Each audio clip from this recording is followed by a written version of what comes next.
नमस्कार विद्यार्थी मित्र. गेली काही वर्ष भारतामध्ये सातत्यानं चर्चेत असणारी आणि भारताच्या अर्थव्यवस्थेवर, आर्थिक क्रियांवर आणि व्यवहारांवर दूरगामी परिणाम करणारी करा रचनेविषयक एक महत्त्वाची संकल्पना GST आज आपण समजावून घेणार आहोत. गुड्स अँड सर्व्हिस टॅक्स, ज्याला मराठीमध्ये आपण वस्तू आणि सेवा कर म्हणून ओळखतो. या संकल्पनेचा उदय आणि ही संकल्पना आपण थोडक्यात समजून घेण्याचा प्रयत्न करूया. GST stands for goods and service tax. 1991ला भारतामध्ये नवीन आर्थिक धोरण सुरू करण्यात आले. या नवीन आर्थिक धोरणाच्या अनुषंगाने आपण जी सुधारणांची ती त्रिसूत्री, जागतिकीकरण, खाजगीकरण आणि उदारीकरण, या अनुषंगानं जे नवीन सुधारणा सुरू केल्या त्यामध्ये बँकिंग क्षेत्रामध्ये सुधारणा, औद्योगिक उत्पादन क्षेत्रामध्ये सुधारणा, आंतरराष्ट्रीय व्यापार क्षेत्रामध्ये सुधारणा, अशा अनेक क्षेत्रांमधल्या सुधारणा पहिल्या 10 वर्षांमध्ये म्हणजे साधारणपणे इसवी 2000 पर्यंत घडून आल्या होत्या. मात्र या इतर पातळ्यांवरच्या सुधारणा घडून येत असताना भारताच्या कररचनेसंदर्भात मात्र आपण पारंपरिक संकल्पनात वापरत होतो किंवा जुन्या संकल्पनात वापरत होतो. भारतामध्ये सुरू झालेल्या नवीन सुधारणांची सुसंगत अशा स्वरूपाची कररचना आणण्याचा प्रयत्न इसवी 2000 साली पहिल्यांदा झाला. इसवी 2000 साली तत्कालीन सरकारनं विजय केळकर यांच्या अध्यक्षतेखाली एक समिती नेमली की जिच्याकडे भारताच्या अप्रत्यक्ष कर रचनेमध्ये किंवा अप्रत्यक्ष करांच्या रचनेमध्ये सुधारणा सुचवण्याचं काम सोपवण्यात आलं होतं. या समितीनं आपला अहवाल 2004 साली सरकारकडे सुपूर्द केला आणि त्या माध्यमातून त्या अहवालामध्ये केळकर समितीनं भारतीय अर्थव्यवस्थेमध्ये आता GST goods and service tax अशा प्रकारची कररचना आणण्याची वेळ आलेली आहे अशा प्रकारे सूचना केली. संपूर्ण देशामध्ये एकाच प्रकारचं कर असावा किंवा एकच कर असावा, वन नेशन वन टॅक्स, अशा प्रकारची सूचना होती. बदलत्या आर्थिक वातावरणानुसार अशा प्रकारची कर रचना येणं आवश्यक होतं. त्यामुळे मात्र अशा प्रकारची कर रचना प्रत्यक्षात अस्तित्वात येण्यासाठी 2015 साल उजाडावं लागलं. मधली जवळजवळ 10 ते 11 वर्ष वेगवेगळ्या कारणांनी, राजकीय आणि तत्सम स्वरूपाच्या वेगळ्या कारणांनी GST ही कर रचना प्रत्यक्षात आणणं शक्य झालं नव्हतं. 7 मे 2015 रोजी पहिल्यांदा लोकसभेमध्ये 7 मे 2015 रोजी मध्यरात्री लोकसभेमध्ये GSTचा कायदा संमत झाला आणि पुढे पाठोपाठ 3 ऑगस्ट 2016 वर्षभरानं राज्यसभेमध्ये हा कायदा पास होऊन त्यावर राष्ट्रपतींची मोहर लागली आणि भारतामधली पारंपरिक कर रचना, अप्रत्यक्ष करांची रचना GSTने रिप्लेस झाली. सध्या असं सांगितलं जातं की GST संकल्पना आता परमनंट आहे. यापूर्वी भारतामधली कर रचना अनेक प्रकारच्या सुधारणांमधनं गेली होती, वेगळ्या प्रकारच्या सुधारणा झाल्या होत्या. त्यामध्ये आत्ताच्या GST कर रचनेबद्दल सांगितलं जातंय की अप्रत्यक्ष करांच्या संदर्भातली ही रचना ही कायमस्वरूपी रचना असून आता यामध्ये रोलबॅक शक्य नाही. आता मागं जाणं शक्य नाही. GSTच्या मागं जाणं आता आपल्याला शक्य नाही. आपण GST करूनच पुढे जाणार आहोत. त्यामुळे GST संकल्पना समजावून घेणं खूप महत्त्वाचं ठरतं. ओके, काय आहे GST हे पाहण्यापूर्वी आपल्याला GSTच्या पूर्वी काय स्थिती होती हे आपण थोडक्यात समजावून घेऊया. 2015 पूर्वी म्हणजे भारतामध्ये GST लागू होण्यापूर्वी आपल्याकडे व्हॅल्यू ॲडेड टॅक्स वॅट नावाची व्यवस्था होती. ओके, व्हॅल्यू ॲडेड टॅक्स, मूल्यवर्धित कर. ओके, ही व्यवस्था काय होती, तर या वॅटमध्ये प्रत्येक स्टेजला वस्तू उत्पादित होऊन ते वस्तू ग्राहकाकडे पोहोचेपर्यंत प्रत्येक स्टेजला वॅट बसवला जायचा. आणि जसं त्या वस्तूचं मूल्य वाढत जाईल तसंच त्या एकूण मूल्यावर हा वॅट बसवला जायचा आणि त्यामुळे वस्तूच्या किमती फार वाढायच्या. म्हणजे उदाहरणार्थ उत्पादक कच्च्या मालांच्या पुरवठादारांकडून कच्चा माल खरेदी करायचा, त्याच्यावर वॅट बसायचा. बरोबर. आता या उत्पादकाने या कच्च्या मालावर प्रक्रिया केली, म्हणजे तो रॉ मटेरियल उत्पादकाकडे आले, त्याच्यावर वॅट बसला. उत्पादकानं या कच्च्या मालावर प्रक्रिया केली आणि तो होलसेलरला ज्यावेळेला विकायचा त्यावेळेला वॅट प्लस एक्साइज ड्युटी असा डबल कर बसायचा. ओके, त्यामुळे उत्पादन शुल्क सुद्धा त्यावर बसायचं. आता होलसेलर ज्यावेळेला रिटेलरला हा माल विकायचा त्यावेळेला त्याच्यावर पुन्हा वॅट बसायचा. आणि रिटेलर ज्यावेळेला ग्राहकावर हा माल बसायचा त्यावेळेला पुन्हा वॅट बसायचा. ओके, अशा प्रकारची सिस्टीम होती. आणखी पुन्हा एक गोष्ट होती की प्रत्येक वस्तूवर करांचं स्वरूप वेगळं होतं. विशेषतः वस्तू आणि सेवा हे दोन वेगळे कर होते. वस्तूंवर बसणारे कर वेगळे होते, सेवांवर बसणारे कर वेगळे होते. आणि त्या प्रत्येकाचे पुन्हा करांचे दर वेगळे होते. संपूर्ण त्यामुळे पुन्हा राज्यांमधले करांचे दर वेगळे होते. त्यामुळे प्रत्येक राज्यात जीएसटीमुळे वेगळ्या प्रकारचे कर जे होते ते एकाच जीएसटी मध्ये एकत्रित केले गेले. उदाहरणार्थ सर्व्हिस टॅक्स होता पूर्वी, सेवा कर स्वतंत्र होता, वेगळ्या सेवांवर वेगळ्या प्रकारचे कर होते. हा सेवा कर जीएसटी मध्ये सम्मिलित केला गेला. राज्य सरकारची एक्साइज ड्युटी होती, राज्य सरकारचं उत्पादन शुल्क होतं. बरोबर आहे. केंद्र सरकारची एक्साइज ड्युटी होती, वेगळी होती. वॅट स्वतंत्र होता, लक्झरी टॅक्स स्वतंत्र होता. जे लक्झरी आयटम्स आहेत, बरोबर ना, लोकांच्या चैनीच्या उपभोगामध्ये जे घटक आहेत त्यांच्यावर बसणारा कर स्वतंत्र होता. त्यानंतर एंटरटेनमेंट टॅक्स वेगळा होता. बरोबर आहे. त्यानंतर सीएसटी वेगळा होता. त्यानंतर ऑक्ट्रॉय ड्युटी होती. प्रत्येक शहरांमध्ये ऑक्ट्रॉय नाका असायचा आणि त्या शहरामध्ये प्रवेश करताना ऑक्ट्रॉय ड्युटी द्यावी लागायची.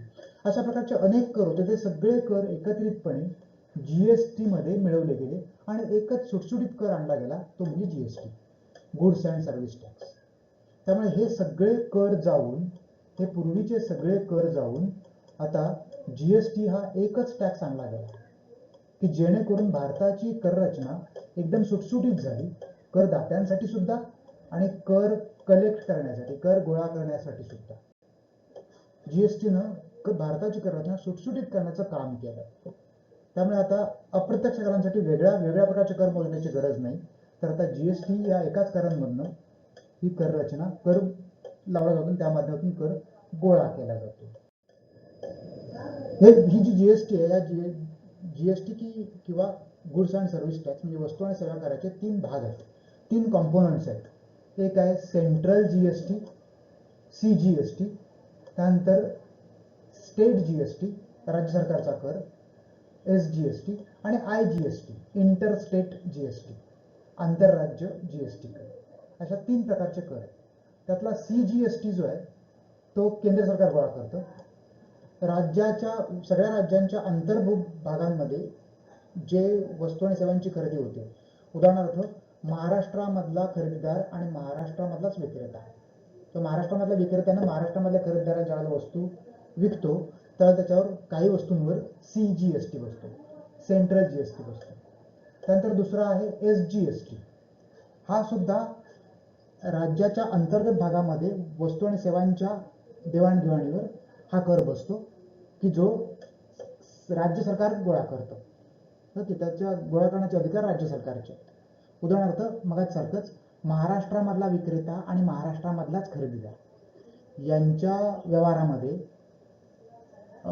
जो कर बसतो तो राज्य सरकार, काही वस्तूंच्या बाबतीत राज्य सरकार हा कर गोळा करतो. आणि आयजीएसटी हा एक कर आहे की जो राज्याच्या अंतर्गत व्यापारांमध्ये, राज्यांमध्ये जो व्यापार होतो त्या व्यापारावर बसणारा कर आहे. उदाहरणार्थ महाराष्ट्रामध्ये आयात होणाऱ्या, पंजाबमधून आयात होणाऱ्या गव्हावर, ओके, समजा महाराष्ट्रामध्ये पंजाबमधून गहू आयात झाला किंवा महाराष्ट्रामधून इतर राज्यामध्ये एखादी वस्तू निर्यात झाली महाराष्ट्राच्या बाहेर, तर त्या वस्तूंवर जे कर बसतात त्याला इंटरस्टेट टॅक्स असं म्हणतात, आंतरराज्य कर असं म्हणतात. आणि जीएसटी मध्ये हा IGST म्हणून गणला जातो आणि हा कर केंद्र सरकार गोळा करतं. अशा प्रकारे या कराचे 3 कॉम्पोनंट्स, 3 घटक आहेत आणि या 3 प्रकारच्या माध्यमातून हा कराची अंमलबजावणी होते. हा जीएसटी जो आहे, हा जीएसटी या 3 प्रकारच्या घटकांमध्ये, यापूर्वीचे जे कर होते ते 3 प्रकारच्या घटकांमध्ये सबमर्ज केले गेले, सम्मिलित केले गेले. ओके, कोणकोणत्या प्रकारच्या घटकांमध्ये हे जे कर आहेत, या करांचे जीएसटीच्या संदर्भात वेगवेगळ्या प्रकारचे स्ट्रक्चर आहे. खरं तर अपेक्षित असं आहे की संपूर्ण देशामध्ये सर्व वस्तू आणि सेवांवर एकच कराचा दर असावा. जीएसटी मध्ये हे अपेक्षित आहे, 1 नेशन 1 टॅक्स. संपूर्ण देशभरामध्ये एकच कराचा दर असायला हवा. विकसित राष्ट्रांमध्ये, युरोपमध्ये किंवा तत्सम स्वरूपाच्या विकसित राष्ट्रांमध्ये संपूर्ण देशांमध्ये एकच कर असतो, एकच दर असतो करांचा. तुम्ही कुठली वस्तू खरेदी करा, कोणतीही सेवा खरेदी करा, सगळ्या प्रकारच्या वस्तू आणि सेवांच्या खरेदीवर करांचा 5% असेल, 6% असेल, 7% असेल, असा एकच कर असतो. परंतु भारतीय अर्थव्यवस्थेचं स्वरूप पाहता आज हे शक्य नाही. विकसित राष्ट्रांमध्ये ग्राहकांचं स्वरूप एकजिन्सी असतं. आर्थिक पातळीवर ग्राहक एकजिन्सी असतात. ग्राहकांची खरेदी शक्ती आणि उपभोग क्षमता एकजिन्सी असते. भारतासारख्या राष्ट्रामध्ये मात्र ग्राहकांचं स्वरूप वेगवेगळं आहे. इथे दरिद्री, अतिदरिद्री, गरीब, बरोबर ना, दारिद्र्य रेषेखालचे, दारिद्र्य रेषेवरचे, बरोबर, मध्यमवर्गीय, उच्च मध्यमवर्गीय, श्रीमंत, अतिश्रीमंत असे उपभोक्त्यांचे या ग्राहकांचे वेगवेगळे स्तर आहेत. आणि त्या स्तरांवरच्या ग्राहकांची खरेदी क्षमता, खरेदी शक्ती, उपभोगामधल्या वस्तूंचे स्वरूप वेगवेगळे आहे. त्यामुळे असा एकच कर सर्वांवर, म्हणजे श्रीमंतांवर पण एकच कर आणि गरिबांवर एकच कर असं बसवणं शक्य नाही. सध्या तरी हे आपल्याला शक्य नाही. त्यामुळे जीएसटी मध्ये भारतामध्ये सध्या वेगवेगळ्या प्रकारचे स्तर केले गेले. ओके, आणि त्या स्तरांमध्ये वेगळ्या वस्तू टाकल्या जातात आणि त्यानुसार करांची रचना केली गेली आहे. भारतामध्ये सध्या उपभोगानुसार आवश्यक करमणुकीच्या अशा प्रकारचा उपभोग विचारात घेऊन करांची वेगवेगळे दर केले गेले आहेत. साधारणतः 5 ते 6 प्रकारची हे स्तर आहेत. त्यामध्ये 0 जीएसटी असणाऱ्या काही वस्तू आणि सेवा आहेत की जे अत्यावश्यक वस्तू आहेत, सामान्य लोकांच्या गरजेच्या वस्तू, ज्यांच्यावर कोणत्या प्रकारचा कर नाही, अशा 0 जीएसटी असणाऱ्या वस्तू. त्यानंतर 5% जीएसटी असणाऱ्या वस्तू आहेत, ज्या आवश्यक वस्तू आहेत, सामान्यांच्या आहारामधल्या, उपभोगामधल्या काही आवश्यक वस्तू आहेत ज्याच्यावर 5% दराने कर बसवला जातोय.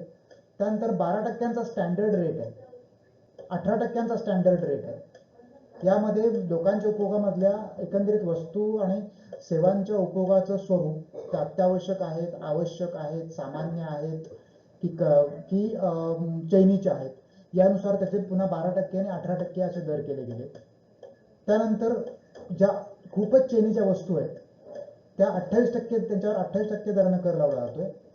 आणि मग काही केंद्र सरकारला काही अधिकार दिले गेले राज्य सरकार आणि केंद्र सरकारना की ज्या माध्यमातून वस्तू आणि सेवांवर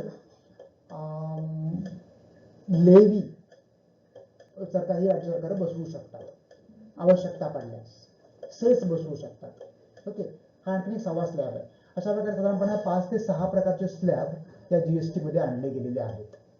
ओके, वस्तूंच्या उपभोगामधलं स्थान काय आहे यावरून हे स्लॅब केले गेले आहेत. उपभोगाच्या पातळीवर कोणावरही अन्याय होऊ नये हा त्याच्या पाठीमागचा मूलभूत हेतू आहे. यापूर्वी आपण बघितलं तसं केंद्र सरकारचा स्वतंत्र आहे, बरोबर ना, CGST.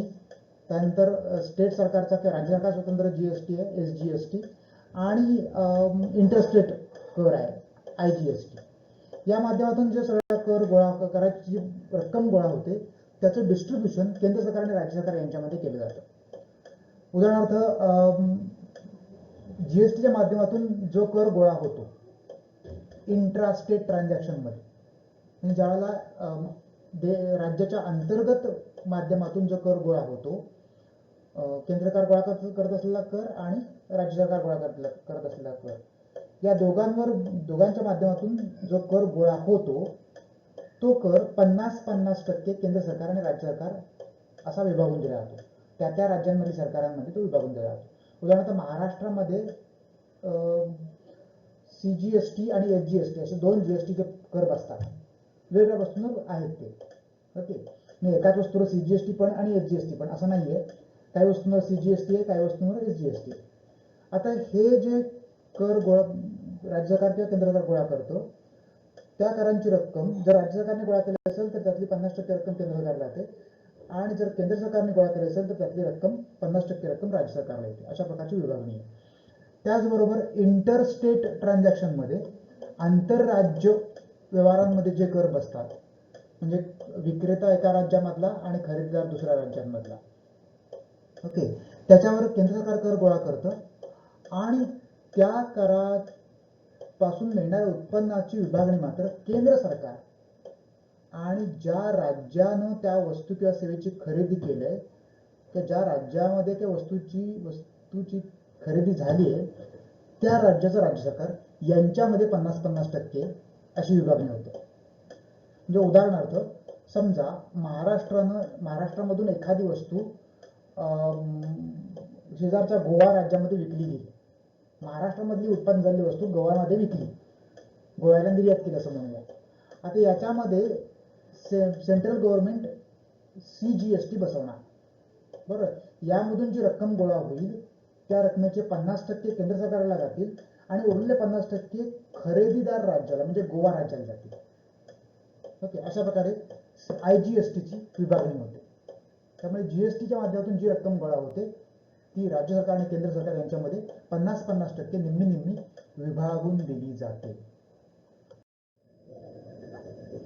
GST मध्ये सध्या काही वस्तू GSTच्या बाहेर ठेवल्या, त्याच्यामध्ये पूर्वीचीच कर रचना आहे. ओके, त्या वस्तूंचं स्वरूप पाहता सध्याच्या कालखंडामध्ये त्याच्यावर GST न बसता पूर्वीच्या रचनेनुसार व्हॅट आणि उत्पादन शुल्क बसतं. अशा 2 प्रकारच्या वस्तू आहेत. एक म्हणजे अल्कोहोल, ओके, ही एक वस्तू आहे, आणि दुसरी म्हणजे पेट्रोल किंवा पेट्रोलियम पदार्थ. ओके, आणि या दोन्ही अल्कोहोल जे ह्युमन कन्झम्पशनसाठी वापरलं जातं ते, ओके, मानवी उपयोगासाठी वापरलं जाणारं अल्कोहोल की जे राज्य सरकारच्या अखत्यारीमध्ये आहे आणि त्याच्यावर राज्य सरकार व्हॅट बसवतं, हे GST मध्ये नाहीये. त्यातून सगळा कर राज्य सरकार गोळा करतं आणि राज्य सरकार स्वतःकडेच ठेवून घेतं त्याची रक्कम. ओके, आणि दुसरा कर आहे तो म्हणजे पेट्रोल आणि पेट्रोलियम पदार्थांवरचा कर,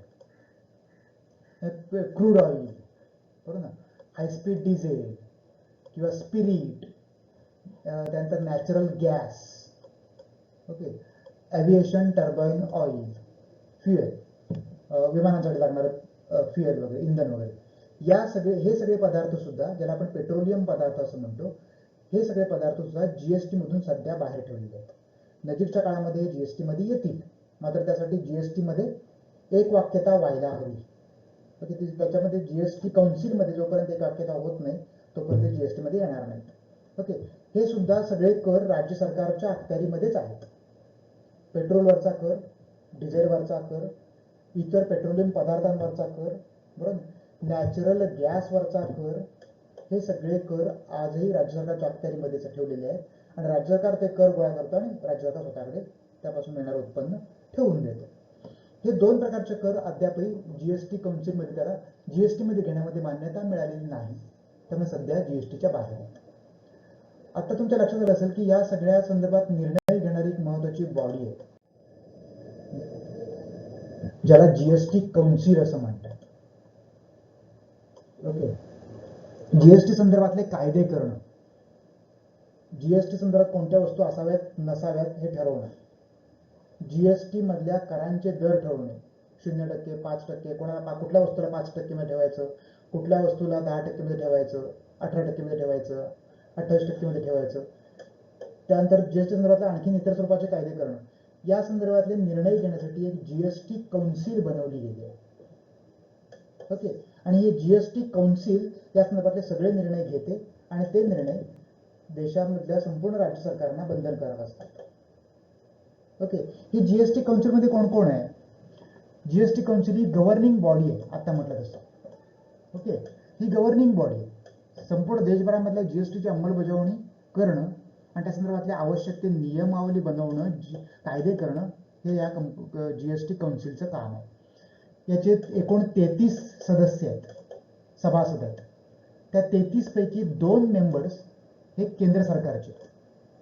33 पैकी 2 मेंबर्स, लक्षात घ्या, 33 पैकी 2 मेंबर्स हे केंद्र सरकारचे प्रतिनिधी आहेत. त्यामध्ये एक फायनान्स मिनिस्टर स्वतः आणि एक दुसरा केंद्र सरकारचा प्रतिनिधी. असे 33 मधले 2 प्रतिनिधी हे केंद्र सरकारचे प्रतिनिधी आहेत आणि उरलेले 31 प्रतिनिधी हे राज्य सरकारांनी द्यायचे आहेत, त्या राज्य सरकारने द्यायचे आहेत. 28 राज्य सरकारांचे 28 प्रतिनिधी. ओके, 28 राज्य सरकारांनी आपले द्यायचे, प्रत्येक राज्य सरकारचा एक प्रतिनिधी. विशेषतः तो राज्य सरकारचा जो अर्थमंत्री असतो तो स्वतः किंवा राज्य सरकारनं नेमलेला प्रतिनिधी, असा 28 राज्य सरकारांचे 28 आणि 3 युनियन टेरिटरीज जे आहेत, केंद्रशासित प्रदेश, त्यांचे प्रतिनिधी हे या लेजिस्लेशन कौन्सिलचे किंवा जीएसटी कौन्सिलचे सभासद आहेत. तुमच्या लक्षात आलं असेल की जीएसटी कौन्सिलमध्ये केंद्र सरकारचे प्रतिनिधी फक्त 2 आहेत. ओके, आणि राज्य सरकारचे प्रतिनिधी 31 आहेत. ओके, आणि त्यामुळे जीएसटी कौन्सिलच्या कुठल्याही निर्णयामध्ये एकवाक्यता होण्यामध्ये राज्य सरकारांचं वोटिंग फार महत्वाचं आहे, राज्य सरकारांचं मत फार महत्वाचं आहे. राज्य सरकारांचं जोपर्यंत एकमत होत नाही तोपर्यंत जीएसटीचा निर्णय पुढे येत नाही. आता तुमच्या लक्षात आलं असेल की 2004 साली आलेल्या केळकर समितीच्या शिफारसींची अंमलबजावणी होऊन जीएसटी लागू होण्यासाठी 2015 साल का उजाडावं लागलं, हे तुमच्या आता बऱ्यापैकी लक्षात आलं असेल. जोपर्यंत राज्य सरकारांचं एकमत होत नाही तोपर्यंत जीएसटीची अंमलबजावणी होत नाही, तोपर्यंत जीएसटी मध्ये नवीन कायदा येत नाही आणि तोपर्यंत जीएसटी मध्ये पुढच्या सुधारणा होत नाहीत. ओके, त्यामुळे राज्य सरकारांचं एकंदरीत त्यामध्ये महत्व आहे, तुमच्या लक्षात आलं असेल. ही जी जीएसटी कौन्सिल आहे तिचे मुख्य आहेत मात्र ते युनियन फायनान्स मिनिस्टर. केंद्र सरकारचे जे अर्थमंत्री आहेत, केंद्र सरकारचा जो अर्थमंत्री असेल त्या ठिकाणी त्या पदावर बसणारी व्यक्ती ही या जीएसटी कौन्सिलचा अध्यक्ष असेल बाय लॉ. ओके, आणि राज्य सरकारांचे प्रतिनिधी किंवा राज्य सरकारांचे सर्व अर्थमंत्री, प्रत्येक राज्य सरकारचा अर्थमंत्री हा त्या जीएसटी कौन्सिलचा सभासद असेल. ओके, या जीएसटी कौन्सिलची रिस्पॉन्सिबिलिटी, जबाबदारी काय असणार आहे तर जीएसटीच्या कायद्यामध्ये सुधारणा करणे आणि त्याचे दर बदलणे, 5% 10% वगैरे जे काय असतील ते, ही आणि वेगवेगळ्या स्वरूपाचे जीएसटी संदर्भातले कायदे करणे. ओके, हे जीएसटी कौन्सिलचं प्रमुख काम आहे. ओके, आजच्या आपण या व्हिडिओमध्ये जीएसटी कौन्सिल ही संकल्पना पाहिली. आतापर्यंत तुम्ही हा व्हिडिओ पूर्णपणे पाहिलात, समजावून घेतलात. तुमच्या काही कॉमेंट्स असतील तर कृपया कॉमेंट्स बॉक्समध्ये कळवा. पुढच्या व्हिडिओमध्ये आपण आणखीन एखादी पब्लिक फायनान्समधली संकल्पना घेऊन भेटूया. तोपर्यंत धन्यवाद.